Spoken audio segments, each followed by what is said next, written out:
죄에 관한 부분을 좀 언급하고 시작을 해야 됩니다. 죄와 연관된 제사이기 때문에 그런데요. 죄에는 크게 두 가지 죄가 있습니다.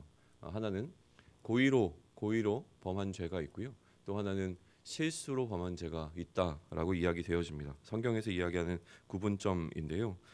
고의로 지은 죄와 실수로 지은 죄가 있는데 고의로 지은 죄는 용서받지 못하는 죄입니다.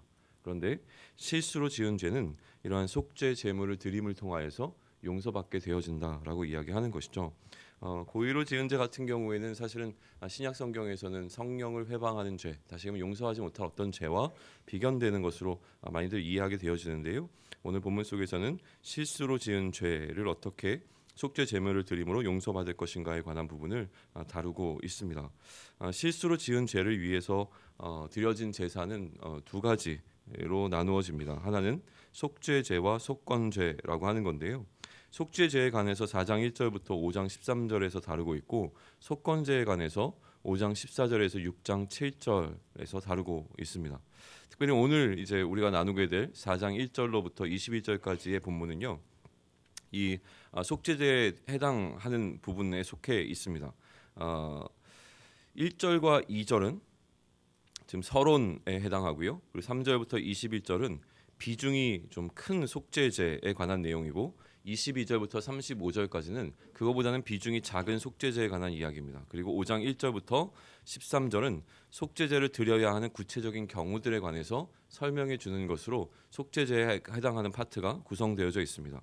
1절과 2절은 말씀드렸듯이 서론이라고 말씀드렸고요. 그 다음에 등장하는 것이 3절부터 21절인데 비중이 큰 속죄제라고 말씀드렸는데 그 안에는 또 두 가지로 나눠집니다. 3절부터 12절까지는 대제사장을 위한 규정에 관해서 나와 있고요. 그 다음에 13절부터 21절은 온 회중을 위한 규정입니다. 다시 얘기하면 공동체에 해당하는 부분으로 이야기를 하고 있죠.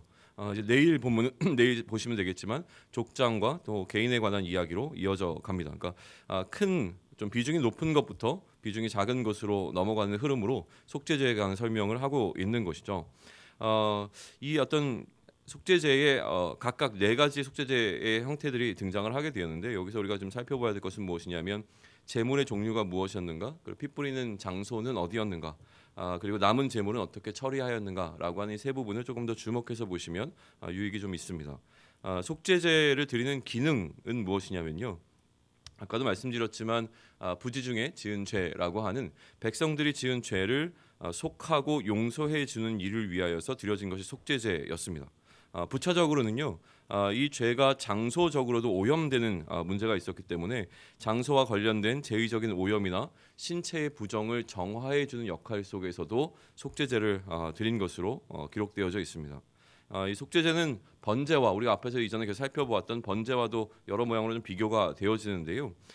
번제는 하나님과 인간이 화해하는 제사라고 좀 정의를 한다면 굉장히 어떤 의미에서는 속죄제에 비해서는 값비싼 제사였습니다. 제물 자체가 굉장히 비싼 제물들이었다고 하는 것이죠. 근데 속죄제는 이런 의미에서는 약간 조금 덜 중요한 의미였던 것처럼 느껴지는데 적게 드려지고 상대적으로는 값이 싼 짐승들이 사용되었기 때문이라고 좀 해석을 하고 있습니다. 속죄제를 드리는 경우들은요. 아까도 말씀드렸지만 실수로 죄를 범한 경우에 이 속죄제를 드렸습니다. 부지 중에 지은 죄라고 이야기되어지는 부분이고요. 그다음에 신체적인 부정함이 있거나 제의적으로 오염되었을 때에 이 속죄제를 드렸습니다. 또 속죄일에 그리고 절기에 드려지는 제사의 일부로서 이 속죄제를 드렸습니다. 여기까지가 이제 속죄제에 관한 이제 기본적인 설명을 드린 거고요. 오늘 본문을 통해서 그럼 속죄제를 어떻게 레위기는 이야기하고 있는지 좀 살펴보시면 좋겠습니다. 먼저 서론에 해당하는 1절과 2절을 같이 읽고 이야기를 또 진행하겠습니다. 1절과 2절 같이 읽습니다. 여호와께서 모세에게 말씀하여 이르시되 이스라엘 자손에게 말하여 이르라 누구든지 여호와의 계명 중 하나라도 그릇 범하였으면 속죄제가 요구되는 일반적인 정황에 관한 설명입니다. 여호와의 계명 중에 하나라도 그릇 범하게 되어지면 드리는 것이 속죄제였다고 하는 것이죠. 무지하였거나 부지한 실수로 인하여서 다시 얘기하면 의도적으로 미리 계획되지 않은 죄를 범하였을 때 죄를 지었다는 것을 알지 못하다가 그 후에 알게 되었을 때 드려지는 것이 바로 속죄제라는 것입니다. 간단히 얘기하면 내가 행하고 있는 이 행위가 죄라는 사실을 모르고 있다가 나중에 죄인 것을 알게 되었을 때에 그 죄의 용서함을 위하여서 드려진 제사라고 하는 겁니다. 그리고 4장 3절부터 21절까지의 내용은 앞서도 말씀드렸지만 좀 비중이 큰 속죄제에 해당하는 파트입니다. 우선 3절을 좀 읽어보겠습니다. 3절입니다. 만일 기름 부음을 받은 제사장이 범죄하여 백성의 허물이 되었으면 그가 범한 죄로 말미암아 흠 없는 수송아지로 속죄 제물을 삼아 여호와께 드릴지니. 3절부터 11절의 시작 파트인데요. 3절부터 12절은 비중이 큰 속죄제 가운데서도 기름 부음 받은 제사장을 위한 속죄제에 관한 이야기가 등장하고 있는 겁니다. 실제로 기름 부음 받은 제사장이라고 하는 사람이 누구냐에 관해서는 조금 논란이 있습니다. 기름 부음을 받았던 당시의 제사장은 아론과 그의 아들들인데요. 실제로 많은 학자들이 이해하기로는 가장 완전하고 충만한 기름 부음을 받은 것은 아론이었고 아론이 성결함을 입었기 때문에 모든 제사장에 관한 이야기라기보다는 대제사장에 해당하는 파트라고 이해하는 쪽이 더 우세한 것 같습니다. 어쨌든 백성을 대표하는 자라고 하는 것이죠. 대제사장은요. 그러니까 백성을 대표하는 자에게 요구되어지는 성결함이 있었습니다. 그런데 이 백성을 대표하는 자가 범죄하여서 자신뿐 아니라 범죄하게 되면 자신뿐 아니라 백성들의 허물이 되어진다라고 하는 원리가 적용이 되어집니다. 그러니 온 백성에게 한 제사장이 범한 이 잘못은 영향을 미치게 되는 것이죠. 허물이라고 하는 것은요, 하나님의 명령 중에 하나를 범하는 것입니다. 계명 중에 하나를 범하는 것인데, 그래서 이렇게 대제사장이 알지 못하는 가운데 하나님의 명령 중에 하나를 범하게 되어지면 그것이 백성에게 영향을 미치기 때문에 백성들에게 범죄의 사실을 알려야 했습니다. 그런데 그러면 대제사장이 자신이 범죄하고 난 이후에 범죄인지 몰랐다가 어떻게 범죄한 것을 깨닫게 되어지는가라는 질문이 등장하게 되어지는데요. 특별히 두 가지를 지목하고 있습니다. 첫 번째는 무엇이냐면 백성들에게 어려움이 발생했을 때에 그 어려움의 그 원인, 예를 들면 가뭄이나 역병이나 이런 것들이 발생했을 때에 왜 이런 것들이 발생했는지를 살펴보는 가운데 죄를 깨닫게 되어진다라고 하는 것이 있고요. 또 하나는 제사장의 의복 가운데서 우림과 둠빔이라고 하는 게 있었습니다. 이것이 죄를 깨닫게 해주는 역할을 했을 것이다라고 출애굽기에서는 좀 우리에게 의미해 주고 있습니다. 그러면 이렇게 자신의 죄를 깨달은 대제사장은요, 제물을 드리게 되는데 여기 지금 속죄제에서 나타나게 되는 제물의 형태를 보게 되면 죄를 지은 사람의 신분이 높으면 높을수록 희생 제물의 가치도 좀 올라가는 것을 볼 수가 있습니다. 여기서 요구되어지는 대제사장에게 요구되어지는 제물은 흠 없는 수송아지였습니다. 4절을 같이 읽겠습니다. 시작. 그 수송아지를 회막문 여호와 앞으로 끌어다가 그 수송아지의 머리에 안수하고 그것을 여호와 앞에 잡을 것이요. 안수할 때에 성경에 기록되어 있지는 않지만 자신의 죄를 고백하고 참회의 시를 낭독했을 것이라고 이야기되어집니다. 그러니까 이 안수하는 행위는 회개하는 행위와 동일시 되어졌습니다. 안수를 통하여 회개하며 자신의 죄를 누구에게? 이 제물 되어진 짐승에게 전가시키는 행위가 바로 이 안수하는 장면이라고 하는 것이죠. 5절로 넘어가겠습니다. 5절이 있습니다. 기름 부음 받은 제사장은 그 수송아지의 피를 가지고 회막에 들어가서 번제나 화목제는 제단의 피를 뿌렸지만 여기서는 그 피를 가지고 성소와 지성소로 들어가서 휘장과 향단에 뿌려야 했습니다.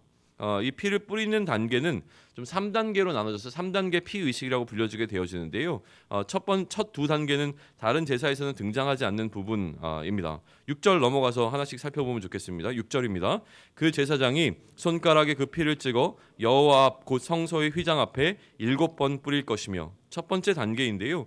여호와 앞 곧 성소 휘장 앞에 손가락에 피를 찍어서인데 레위기 14장에 넘어가면 이것이 오른편 집게 손가락으로 희생제물에 피를 찍어서 7번씩 뿌렸다라고 조금 더 구체적으로 설명이 되어 있습니다. 7번이라고 하는 완전수가 좀 등장하고 있는 것도 눈여겨볼 필요가 있고요. 이게 첫 번째 단계였습니다.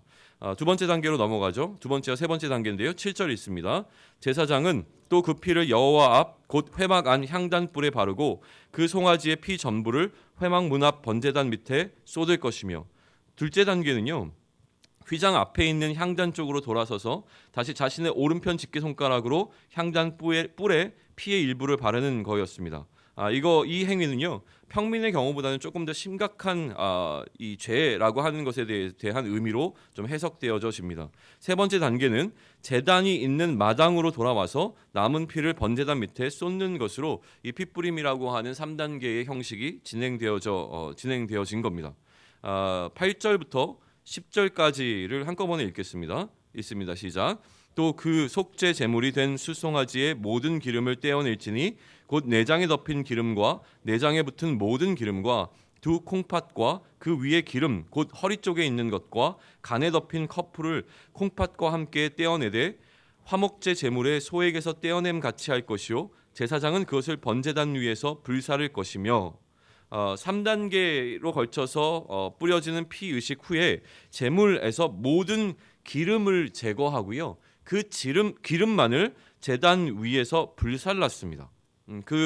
순서를 이야기하고 있는 것이고요. 그 다음에 11절과 12절로 넘어갑니다. 같이 읽습니다. 그 수송아지의 가죽과 그 모든 고기와 그것의 머리와 정강이와 내장과 똥 곧 그 송아지의 전체를 진영 바깥 재버리는 곳인 정결한 곳으로 가져다가 불로 나무 위에서 사르되 곧 재버리는 곳에서 불사를 지니라. 기름은 제단 위에서 불살랐지만 그 나머지 모든 부분은요. 진영 바깥으로 가지고 나가서 거기서 불태웠습니다. 제단이 아니라 진영 바깥에 재버리는 곳이라고 되어 있는 정결하게 여겨진 어떤 장소에서, 다시 얘기하면 불결함이 없는 장소에서 버려 불태워졌다라고 이야기하고 있습니다. 이것은요 제단 위에서 드려지는 향기로운 냄새와 같은 어떤 그런 태움이 아니라요 완전히 전소시켜 버리는, 맹렬한 불로 태워서 없어버리는 것과 같은 그런 의식이었다라고 설명되어집니다. 다른 또 단어가 좀 사용되기도 했어요. 여기까지가 대제사장, 기름 부음 받은 제사장을 위한 속죄제에 관한 규정입니다. 그 다음에 이제 등장하는 것은 무엇이냐면 온 회중을 향한 속죄제에 관한 기록이 등장하고 있는 것이죠. 다시 얘기하면 공동체가 무지 중에 하나님께 범죄하였을 때에 어떻게 죄사함을 위한 제사를 드릴 것인가라고 하는 것이 13절로부터 21절까지에 등장하고 있는 내용입니다. 13절로부터 15절까지를 우리가 같이 읽습니다. 만일 이스라엘 온 회중이 여호와의 계명 중 하나라도 부지 중에 범하여 허물이 있으나 스스로 깨닫지 못하다가 그 범한 죄를 깨달으면 회중은 수송아지를 속죄제로 드릴지니 그것을 회막 앞으로 끌어다가, 여기까지만 있습니다. 죄송합니다. 여기서 얘기하고 있는 것은 무엇이냐면 죄를 알지 못하다가 죄를 인지하게 되는 것에 관한 이야기를 하고 있는 겁니다. 부지 중에 공동체 역시도 공동체가 지금 죄를 범하고 있는지를 알지 못하다가 어느 순간에 죄를 깨닫게 되어졌을 때에 어떻게 할 것인가라고 하는 것이죠. 14절과 15절을 다시 읽습니다. 시작. 그 범한 죄를 깨달으면 회중은 수송아지를 속죄제로 드릴 것이니 그것을 회막 앞으로 끌어다가 회중의 장로들이 여호와 앞에서 그 수송아지 머리에 안수하고 그것을 여호와 앞에서 잡을 것이요. 마찬가지로 장로들이 두 손을 얹는 안수의 행위를 하고 있습니다. 이 안수의 행위를 하는 것을 통하여 죄를 전가시킴으로 공동체를 위한 속죄제가 시작되는 것으로 볼 수 있는데요. 짐승에게 안수하는 것뿐만이 아니라 이 짐승을 잡는 일도 아마 장로 중에 일부가 했을 것이라고 이해되어지고 있습니다. 16절로부터 19절까지를 같이 읽습니다. 기름 부음을 받은 제사장은 그 수송아지의 피를 가지고 회막에 들어가서 그 제사장이 손가락으로 그 피를 찍어 여호와 앞 휘장 앞에 7번 뿌릴 것이며 또 그 피로 회막 안 여호와 앞에 있는 제단 뿔들에 바르고 그 피 전부는 회막 문 앞 번제단 밑에 쏟을 것이며 그것의 기름은 다 떼어 제단 위에서 불사르되, 대제사장의 속죄제와 유사한 방식입니다.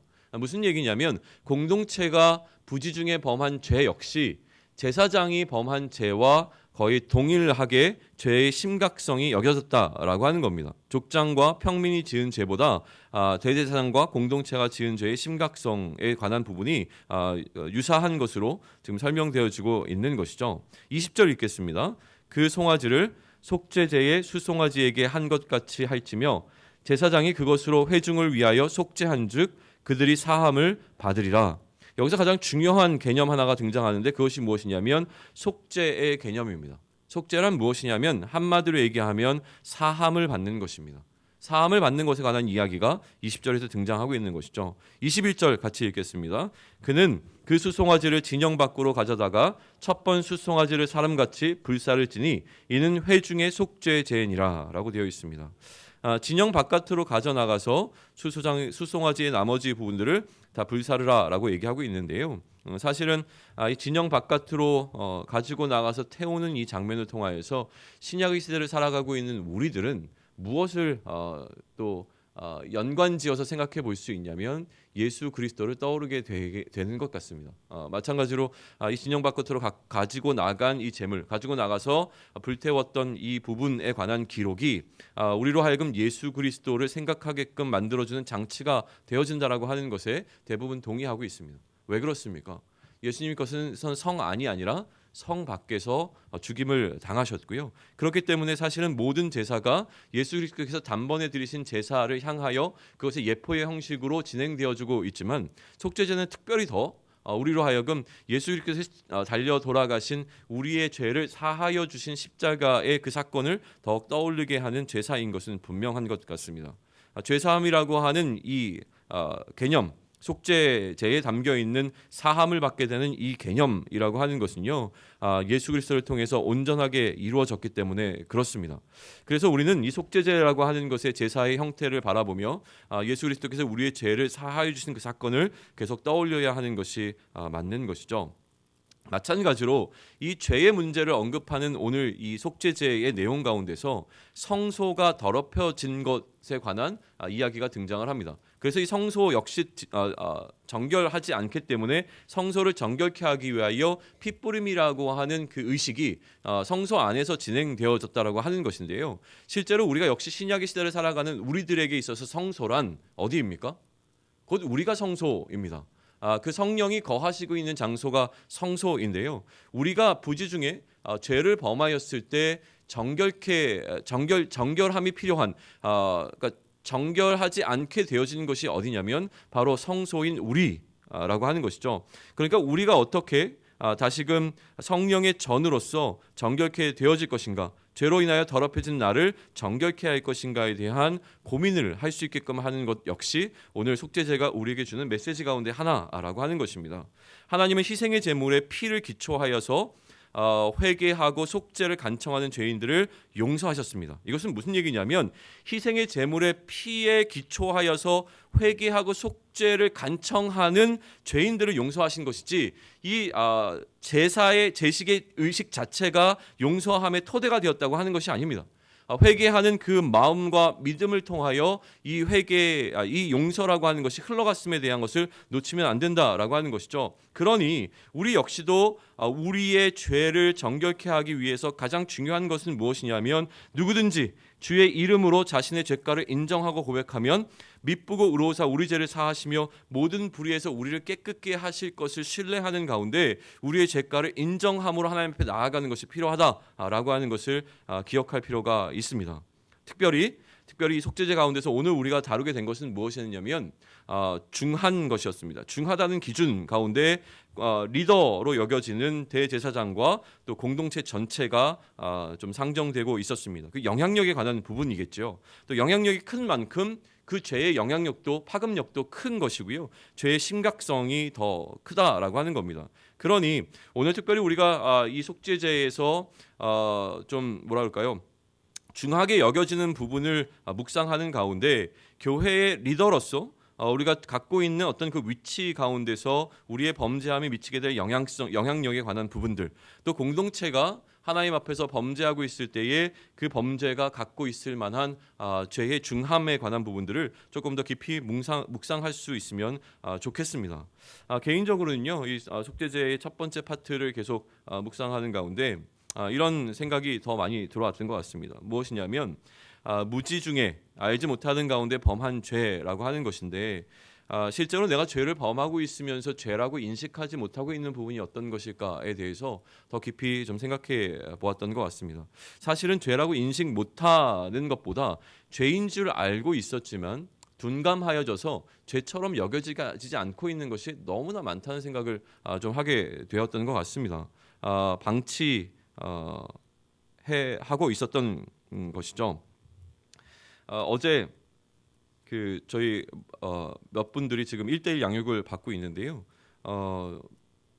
그 강사 장로님께서 여러 가지 이제 말씀을 하시는데 참 도전이 되는 말씀을 굉장히 많이 하세요. 특별히 어제 이야기를 계속 듣는 중에 제가 개인적으로 가장 도전이 되었던 것은 무엇이냐면 제가 저희 죄를 지금 고백하는 겁니다. 얼마 전에 작년 제자반을 하다가 한번 욱한 적이 있었습니다. 너무 숙제를 안 해갖고 오시는 거예요. 그리고 계속 이제 변명만 하시는 것이죠. 그래서 좀 제 딴에는 굉장히 강경하게 얘기한 겁니다. 그런 식으로 하면 절대로 아무 효과도 볼 수 없습니다. 끝까지 해갖고 오셔야 됩니다. 굉장히 강력하게 얘기했습니다. 강력 안 했는지 모르겠지만 강력하게 얘기했습니다. 그리고 나서 저희 청년들을 만나서 청년 리더들과 함께 주일 목장 나눔을 위한 시간을 갖는데 무언가 이렇게 분위기가 제가 생각하는 기대한 것만큼 끌어올려지지 않는 거예요. 그래서 또 한번 또 욱해서 막 얘기를 했습니다. 그런 식으로 해가지고 도대체 목장의 생명력이 살아날 수 있겠냐 막 이러면서 막 좀 불같이 쏟아낸 겁니다. 그런데 어제 장로님께서 무슨 얘기를 하셨냐면 담당하고 있는 사람들이 숙제를 안 해온 것의 결정적인 책임은 그것을 인도하는 자에게 있다는 것이죠. 일주일 내내 숙제를 내어주고 한번 연락도 안 하다가 일주일이 지나고 나서 그 시간에 모였는데 숙제를 안 해갖고 온 것에 대해서 무엇이라고 얘기하면 그거는 전적으로 그것을 담당하고 있는 자의 잘못이다라고 하는 것이죠. 일주일 동안 못 해오는 것은 당연한 것이고 그 못하는 사람들에게 잘할 수 있도록 독려하는 역할 또한 그것을 리더하는 담당자가 해야 되는 것이라는 이야기를 하는 순간 굉장히 많은 회개함이 들어왔습니다. 이 원리가 굉장히 단순한 것 같지만 굉장히 중요하다는 생각이 들었던 것 같아요. 그러니까 영향력이라고 하는 부분인데요. 아마 이런 거죠. 지금 제가 굉장히 많은 시간을 좀 쏟아붓고 있는 게 새생명 축제인데 새생명 축제를 하면서 막 이런 생각이 드는 거죠. 도대체 제가 죄송합니다. 용서하고 들으십시오. 예를 들면 이런 마음이 드는 겁니다. 왜 우리 교회 성도님들은 도대체 새생명 축제에 관심이 없는 거야? 도대체 왜 영혼을 살리는 일에 생명을 살리는 일에 이렇게 막 관심도 없는 거야라고 얘기를 하지만 사실은 저도 그렇게 관심이 있지 않았던 것 같습니다. 그러니까 올 한 해를 지내오면서 10월 달이 오기 전에 새생명 축제를 준비하고 기획하는 이 시간이 오기 전에 얼마나 죽어 있는 영혼들에게 생명을 전할 것인가를 내가 생각하고 준비해 왔는가를 돌아보게 되면 사실 저 역시도 그렇게 거의 생각 안 하는 경우도 많았던 것이죠. 오히려 제가 지금 담당하고 있는 공동체의 어떤 영혼들을 바라보고 이 공동체의 영혼 가운데 떨어져 나간 어떤 사람들에 대해서 마음을 쏟아붓는 것은 했다고 하더라도 전혀 모르고 있는 내가 어떻게 VIP로 선정하고 VIP가 되어진 어떤 그 사람들을 위해서 얼마나 많은 시간들을 내가 헌신했는가라고 생각하게 되면 그렇지 않은 시간들이 훨씬 더 많았음을 고백할 수밖에 없는 겁니다. 그러니까 제가 이것을 죄라고 여기지 않았기 때문에 불편함이 없었는데 어느 순간 이게 저에게는 불편함으로 다가오는 시간이 있었던 것이죠. 그러니까 문제는 어떤 영향력이라고 하는 부분에 있어서 내가 다른 사람들을 질책하기 이전에 나에게는 어떠한 잘못이 있는가를 살펴보는 것, 그것이 지금 대제사장에도 요구되는 부분이 아닌가라는 생각을 하는 겁니다. 실제로 이것은 교회 리더들만을 향한 부분이 아닐 겁니다. 우리 역시 세상을 향한 제사장의 역할을 감당하는 사람들이기 때문에 우리가 우리를 돌아보면서 우리의 모습 속에서 우리가 알지 못하는 가운데 혹은 알고 있었던 것이지만 죄처럼 여겨지지 않는 부분이 어떤 것인가라고 하는 것을 다시 한번 좀 살펴보면서 나아갈 수 있는 시간들이 되어지면 좋겠습니다. 그 깨달음이 우리에게 있을 때에 그 깨달음에 근거하여 오늘은 우리도 우리의 정결함을 위하여 하나님 앞에 다시 나아가 무릎 꿇고 예수 그리스도의 그 피로 인하여서 우리의 모습을 다시 한번 돌아볼 수 있는 시간들이 되어질 줄로 믿습니다. 가정에서, 직장에서 그들은 왜 이럴까라고 생각을 하기 전에 나는 그들을 향하여서 어떠한 모습을 갖추는 것이 옳은가, 내가 이들을 위하여서 놓치고 있는 것이 무엇이었는가를 한번 생각해 보면 좋겠습니다. 왜 우리 가정에 이런 부분들은 왜 이 모양일까라는 것을 탓하기 이전에 나에게 어떠한 문제가 있는가, 나를 통해서 나는 어떻게 했는가를 돌아보는 그 시간들을 충분히 가지시고요. 그 시간을 통하여서 우리 안에 정결케 되어지는 어떤 하나님과의 깊은 만남의 시간들이 있는 하루가 되기를 축원합니다. 기도하겠습니다. 하나님, 제사라고 하는 속죄제에 해당하는 부분을 우리가 함께 묵상합니다. 제사를 통하여서 우리가 예수 그리스도의 십자가의 사건을 다시금 기억해낼 수 있게 하시고 그 의미들을 세밀하게 살펴볼 수 있는 귀한 시간 될 수 있도록 인도하여 주셔서 끝나버린 제사가 아니라 완성된 제사 속에서 우리로 하여금 더욱더 깊은 그리스도와의 나눔이 있는 시간 되게 하시고 그 세밀한 하나님의 일하심에 대한 부분들을 우리가 이해함으로 말미암아 오늘 하루 우리가 살아가는 그 삶에 있어서 오늘 하루의 우리의 삶이 하나님께 드려지는 산 제사가 되어질 수 있도록 인도하시고 그 의미들이 우리의 삶 속에서 그대로 남아서 살아서 우리를 살아낼 수 있는 힘과 또 역동력 있는 능력으로 다가올 수 있도록 하나님 허락하여 주시옵소서. 특별히 우리가 알지 못하는 가운데 그러나 알고 있었으나 어떤 특별한 이유 때문에 잊어버리고 있었던 하나님의 많은 말씀들을 다시 기억해 내게 하시고 그것들을 내가 어떻게 행하였는가를 돌아보는 가운데 다시금 세워야 될 분들을 세워낼 수 있게 하시고 무너뜨릴 분들을 무너뜨리는 귀한 하루가 될 수 있도록 하나님 허락하여 주시옵소서. 특별히 하나님 우리가 생명이라고 하는 문제를 놓고 함께 씨름하며 나아갑니다.